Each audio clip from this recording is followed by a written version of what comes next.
Welcome back to the Bible Stories. You may notice there are no ads on this video because YouTube has demonetized our channel. To support us, you can scan the first QR code to join the Bible Stories podcast app, where you can listen offline and access exclusive episodes.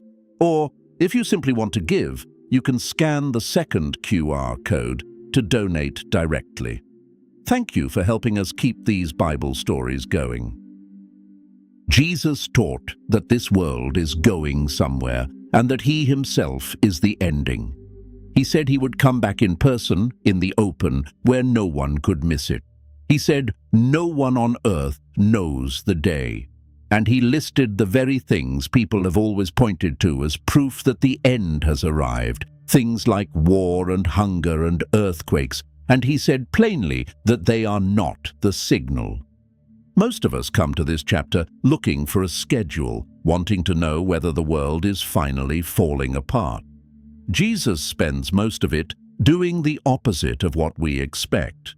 He takes the signs away, tells his friends to stop being alarmed, and then gives them a handful of clear commands, and not one of them is "figure out when." If you have ever felt afraid of the news or worn out by people who kept announcing the date of his return and kept being wrong, or quietly ashamed because your life feels too small to matter before God returns, then this chapter was written for you. Because the ending of Matthew 24 is not about the sky. It is about a servant handing out food and the master who comes home and finds him doing it. Let us walk through the whole thing together from the beginning. It is the last week of Jesus' life. He has just come out of the temple after a long and painful confrontation with the religious leaders. He has told them plainly that their house is being left to them empty. Then he walks out through the courts, and his disciples do something very ordinary and very human. They point at the building. You have to understand what they were pointing at. Herod had begun rebuilding the temple around 20 years before Jesus was born, and the work was still not finished. Men were still cutting stones there while Jesus taught. Some of the foundation blocks weighed more than 50 tons. The whole structure sat on a platform so enormous that visitors from across the empire came just to look at it. Gold on the front caught the morning sun so brightly that travelers coming over the eastern hills had to shade their eyes.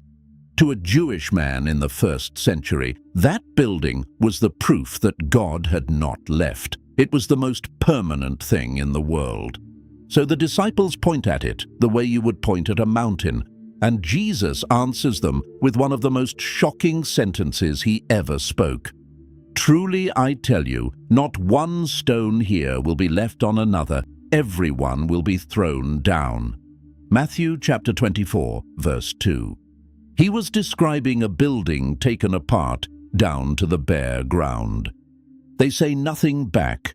There is no recorded reply, and that silence is the most honest reaction in the chapter. What do you say to that? They walk with him down through the Kidron Valley and up the slope of the Mount of Olives, the ridge just east of the city, where you can sit and see the whole temple platform spread out below you like a map. And there, sitting on that hill, looking down at the building he has just condemned, 4 of them come to him privately. Then they ask the question that everything else in Matthew 24 is an answer to. "Tell us, when will this happen, and what will be the sign of your coming and of the end of the age?" Matthew chapter 24, verse 3. Read what they actually ask. There are 2, maybe 3 things packed into one sentence, and they did not know they were separate. When will the temple fall? What will signal your coming? What will signal the end of the age? In their minds, those were one event. The stones come down, the Messiah takes his throne, the age of the world closes, all in the same week. They could not imagine a world where the temple was gone and history simply kept going. That fusing of 2 different things into one question is the single most important fact about this chapter. It explains almost every confusion that has followed for 2,000 years, because Jesus does not separate them for us either. He answers both in one long stretch of teaching, and he never stops to say, "Now I am changing subjects." His answer begins with a warning about being fooled. Many will come using his name, claiming to be the Christ, and they will pull crowds after them. That is the first thing out of his mouth. Watch out for people who sound spiritual and are lying to you. Then he starts listing the very things every generation has treated as proof the end has arrived. Wars, rumors of wars, nation rising against nation, famine, earthquakes in various places. And here is where the chapter turns everything upside down. See to it that you are not alarmed. Such things must happen, but the end is still to come. Matthew chapter 24, verse 6. He names the disasters and then tells them these are not the finish line. Wars will come, and the end is still to come. Nations will collapse, and the end is still to come. The ground itself will shake, and the end is still to come. He calls all of it the beginning of birth pains, which is his way of saying that these pains are the start of a long labor, not the last push. That cuts against nearly everything we absorb about this chapter. People quote Matthew 24 to prove that a headline means the return is next week. Jesus quotes these same events to say the exact opposite. Do not be alarmed, not yet. And Jesus never says the wars are meaningless. He says they are not the signal. There is a real difference between a world groaning and a world ending, and he wants his friends to be able to tell those two apart so they can live through the groaning without falling apart every time the ground moves. Then he turns from the world outside to the people who follow him, and it gets more personal. They will be handed over. They will be hated because of his name. Betrayal will come from inside, from people they trusted, from their own circle. False prophets will rise and lead many away. And in the middle of that list, Jesus says something almost nobody teaches. Because of the increase of wickedness, the love of most will grow cold. Matthew chapter 24, verse 12. Look at what he is describing. Hearts wearing out. In a long stretch of prophecy about armies and temples and the sky, the one thing Jesus says will decay is love. The warmth between people. The willingness to care about someone else's trouble when you have plenty of your own. If you have watched that happen in a family, in a church, in your own chest, you know he is telling the truth. Cold love does not usually arrive as a decision. It arrives as tiredness. You get hurt, and then you get careful. You get disappointed, and then you get distant. Wickedness increases around you, and slowly your heart pulls in its edges to protect itself, and one day you notice that you do not feel much of anything for anybody. That is why the very next words matter so much. The one who stands firm to the end will be saved. The promise belongs to whoever is still there, still caring, still walking with God after the warmth has gone out of the room. And then he says, the world will not end before the good news of the kingdom has been announced to all nations.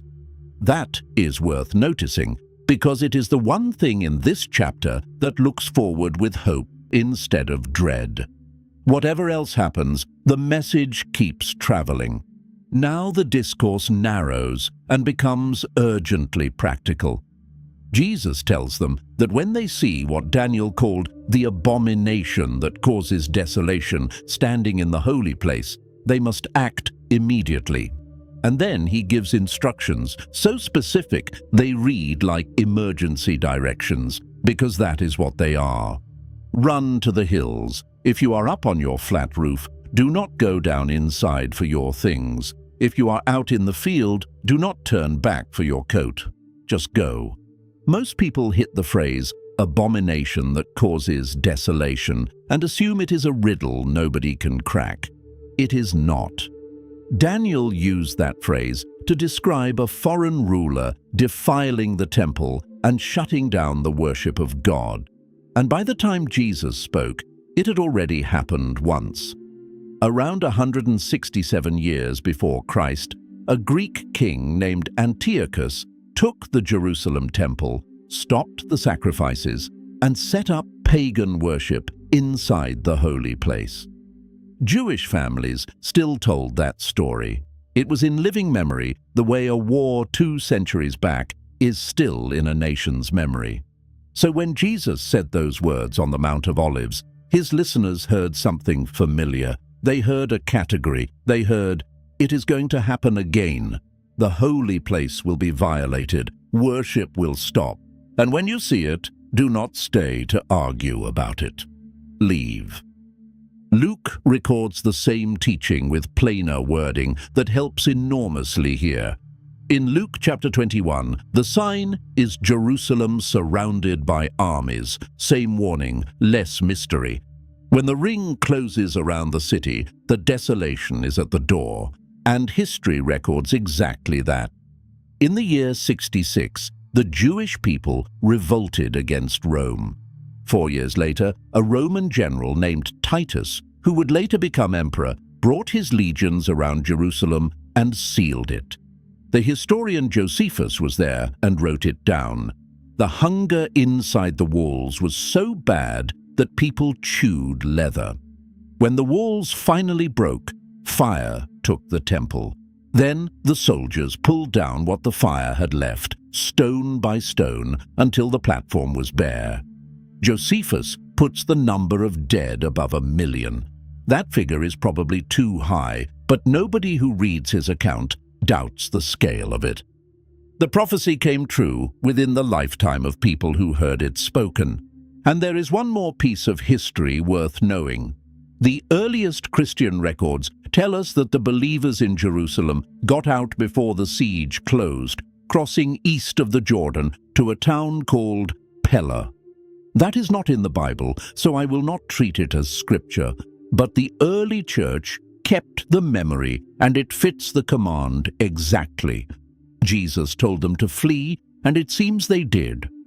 In the middle of describing the worst days his people would ever see, Jesus stops and says this: "Pray that your flight will not take place in winter or on the Sabbath."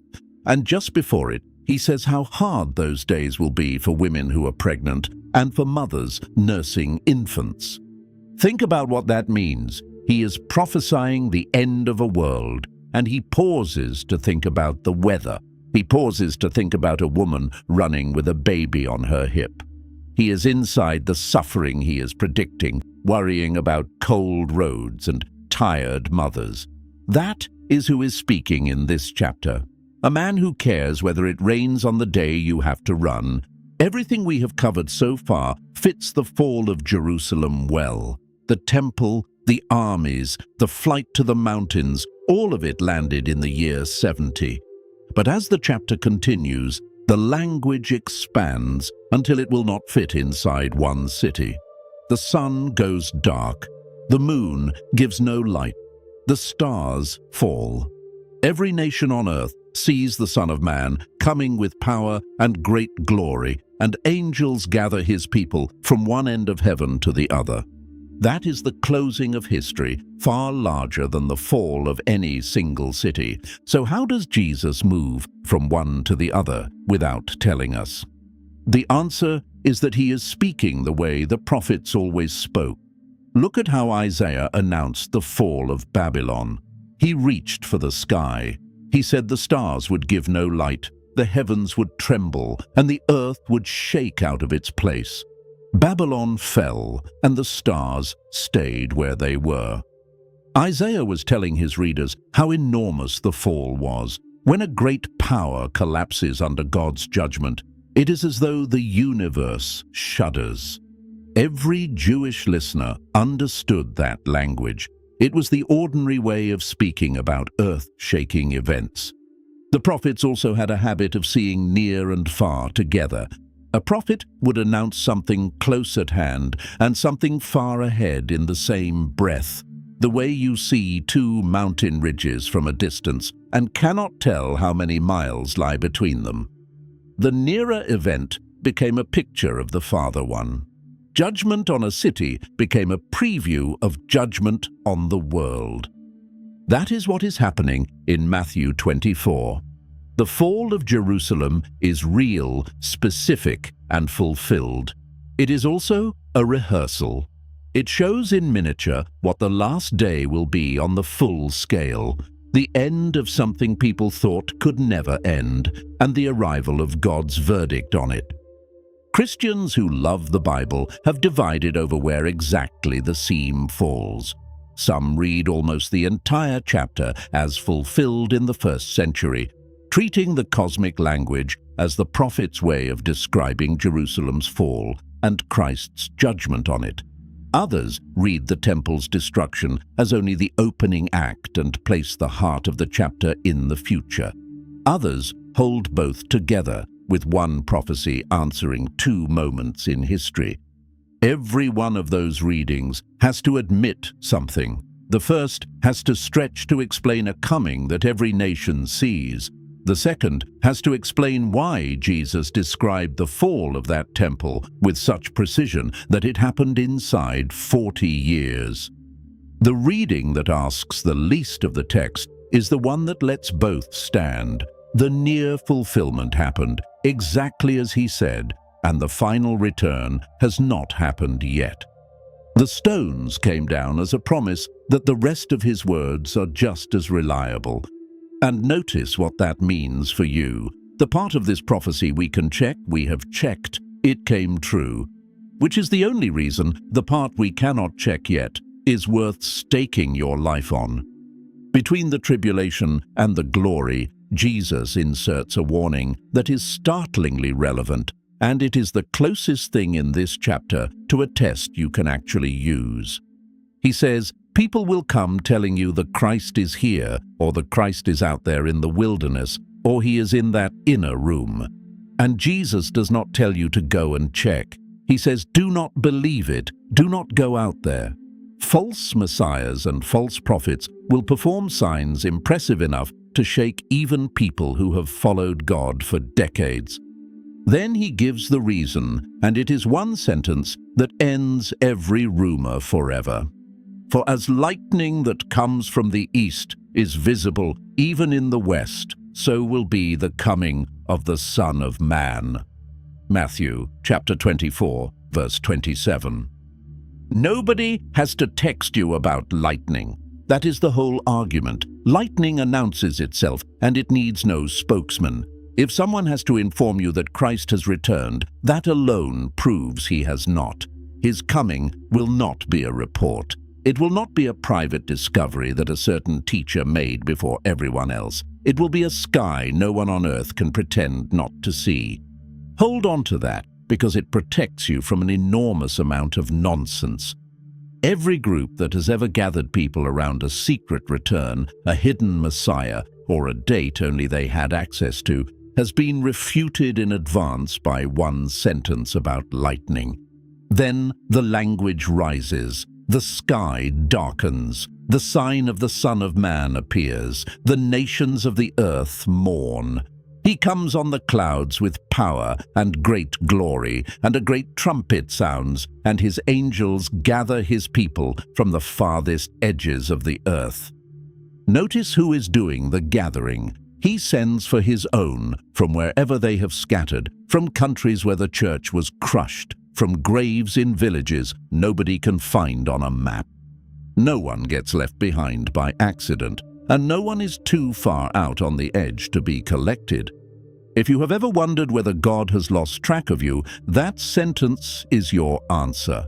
The gathering is his job, and he does not misplace people. Jesus follows the glory with a small picture from the countryside. Look at the fig tree, he says. When the branch softens and the leaves come out, you know summer is close. It works the same way with everything I have told you. When you see these things happening, you know it is near, right at the door. The fig tree is the most ordinary observation in the world. Anyone who has lived through enough seasons can read a tree. Jesus is saying that his people should be able to read the times the way a farmer reads a branch, without needing a chart. He is asking them to pay attention, and anyone can do that. And then comes the verse that has caused more argument than any other line in Matthew 24. Jesus says that truly this generation will not pass away until all these things have happened. When Jesus uses the phrase, "this generation," elsewhere in Matthew, he consistently means the people standing in front of him. If that is the meaning here, then he was pointing at the men on that hillside and saying, "You will live to see this." And in the most concrete part of the prophecy, they did. The temple came down while some of them were still alive. That is the reading that respects how Matthew uses the words. Others have understood generation to mean the Jewish people as a whole, or the generation that lives to see the final signs begin. The word by itself will not settle it, but whichever way you take it, do not miss the sentence Jesus puts right beside it. Heaven and earth will pass away, but my words will not. He has just predicted the destruction of the most permanent building his friends could imagine. Now, he tells them that the sky itself is less permanent than what he just said. Everything you can lean on will eventually go. His word outlasts all of it.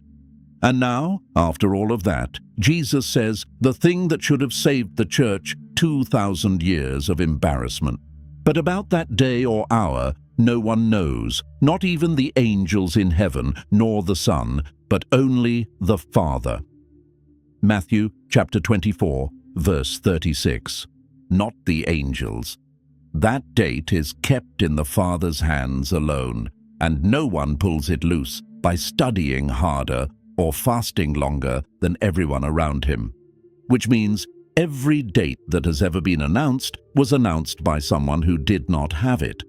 Then Jesus reaches back to Noah to show what that unknowing looks like from the inside. In the days before the flood, people were eating and drinking, getting married, planning the next season. Ordinary life, right up to the end. They knew nothing about it until the water came. What Jesus points at is how ordinary all of it was, and that is what makes it frightening.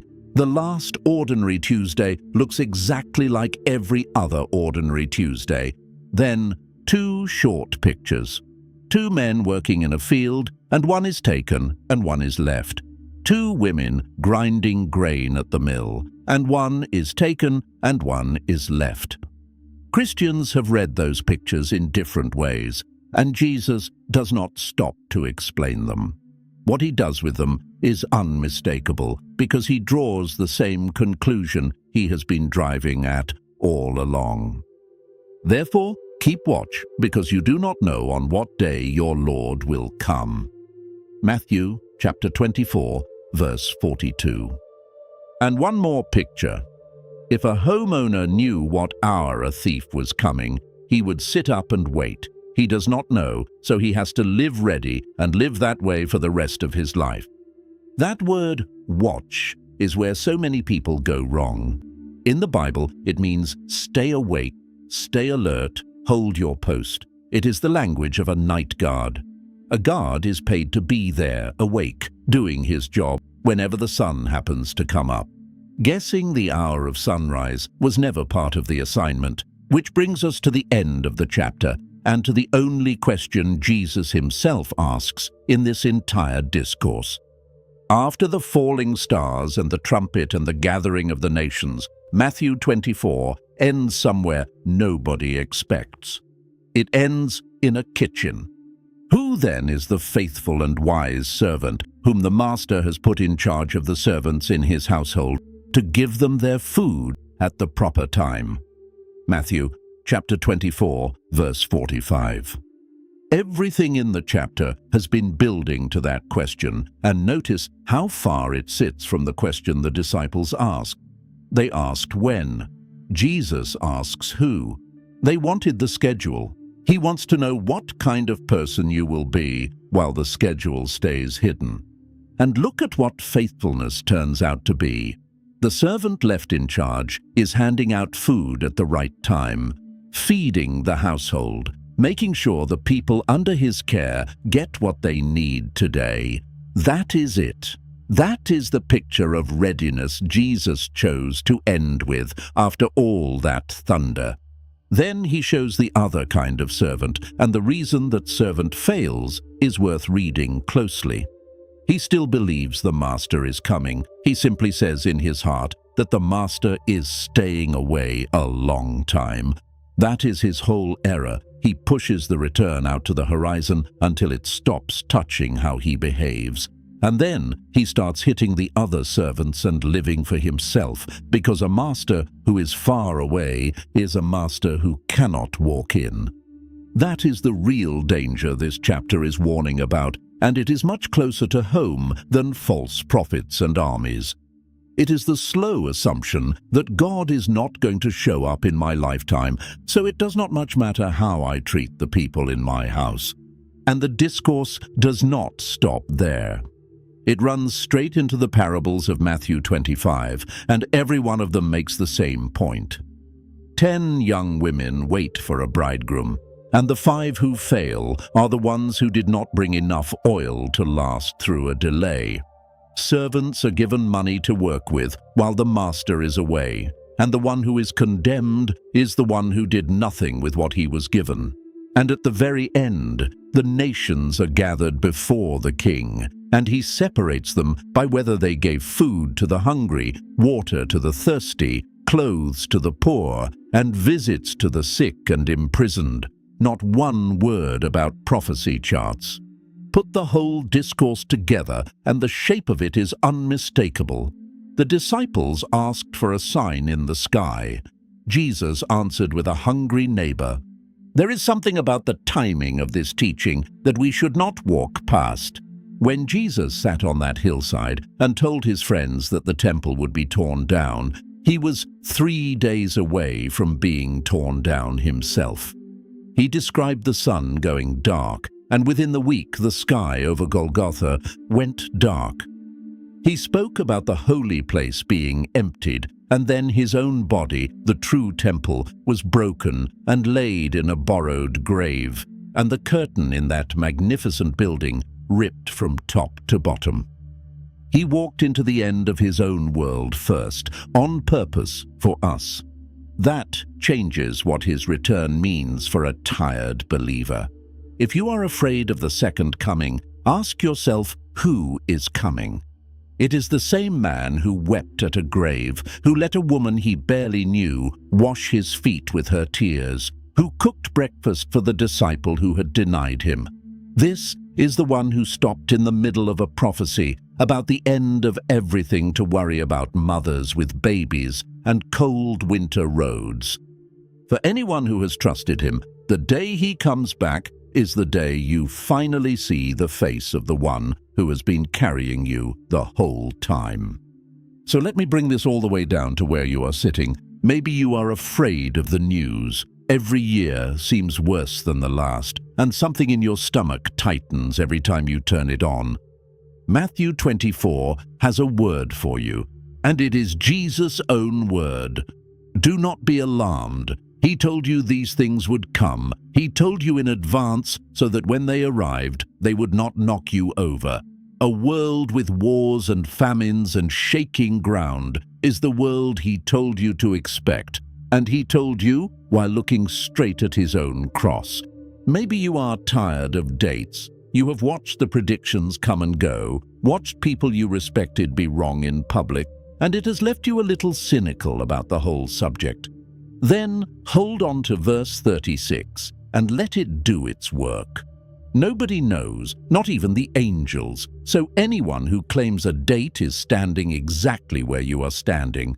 His return will arrive without anybody's calculations. Maybe your love has gone cold and you know it.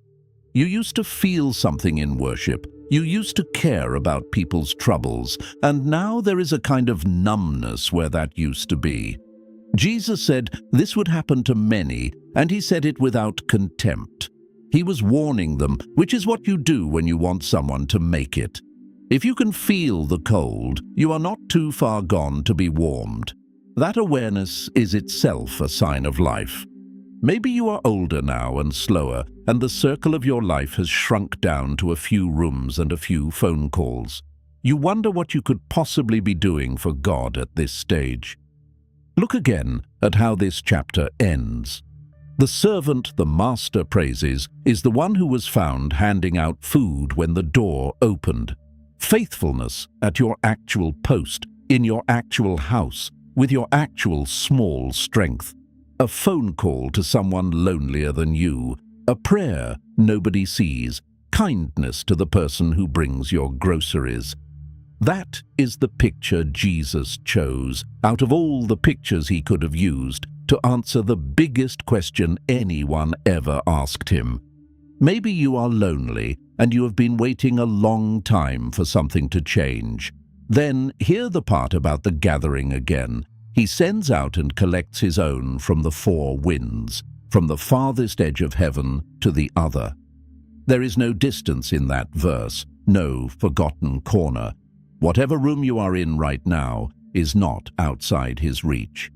What did Jesus teach about the end times in Matthew 24? He taught that it ends with him arriving in the open where every eye can see. He taught that terrible things come first and that most of them are not the signal. He taught that the temple would fall inside a generation, and it fell, which is why the rest of what he said can be trusted. He taught that no one knows the day, not even the angels, so anyone selling you a date is selling you nothing. And he taught that being ready has almost nothing to do with information and almost everything to do with faithfulness. The disciples wanted to know when the world would end. Jesus told them to stay awake, stop being afraid, keep loving when it gets hard, and feed the people in front of them. 2,000 years later, that is still the answer. He is coming. You cannot know when, and the best thing you can be doing when he arrives is the small, unnoticed, ordinary good you were already trusted with today. Heaven and earth will pass away, his words will not, and neither will you if you belong to him. If this video helped you grow deeper in God's Word, I want to personally invite you to be part of what we are building here. Every video on this channel takes many hours of study and careful research to make sure we bring you content that is faithful to Scripture and worthy of your time. If you would like to support this mission and help us keep making these videos, you can find a link in the description below to give a one-time gift or become a monthly supporter. Every gift, no matter the size, goes directly toward creating more content like this. And if you are not in a position to give right now, that is completely fine. The best thing you can do is subscribe, share this video with someone who needs to hear it, and keep studying God's Word with us. Thank you for being here, and may God bless you richly.